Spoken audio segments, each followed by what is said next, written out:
In the function above, b is a constant. If f of 6 is equal to 7, what is the value of f of negative 2? Okay, look. Be careful here. When you want to find this out, if you want to find out what f of negative 2 is, we got to first know what b is. We got to calculate what b is, so then we can plug in negative 2 for x. Quick note, if you're unsure of how to do functions of something like f of something, check out our video on how to do this in our intro to pre-algebra skills and some of the skills you need to have as a foundation for SAT math. It's a really cool video, I think. I mean, I'm a little biased, but I think it's helpful and it'll explain a lot of the skills needed for the test, okay? So check that out if you're unsure how to do this. But I'm assuming you know how to do this, or you paused the video, you watched the other one, you came back. And what you want to do when you have an f of something, you just want to plug in this value for the x, okay? So, but first we want to know what b is. And how are we going to know what b is?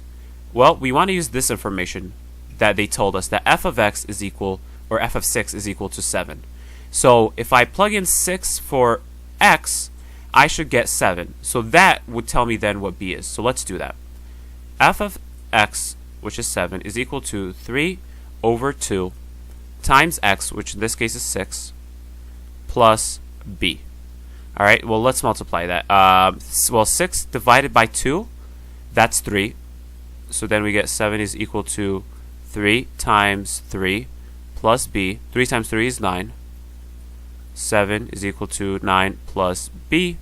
And if we just subtract 9 from each side, we'll get negative 2 is equal to b. Perfect. So we got that b is negative 2. Now, let's redo this with f of negative 2. So our f of x is going to be equal to, which is the value that they're asking us for, 3 over 2 times x, which is negative 2 in this case, since we're trying to do this guy right here. And our b is negative 2, so minus 2. So let's work that out.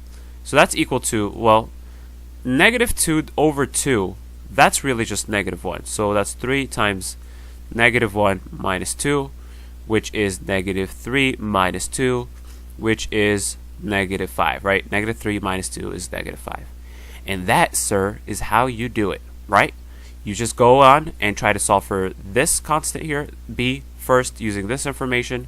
Then, once you know what b is, you can plug in negative 2 for x into this equation, and you'll get your answer as negative 5.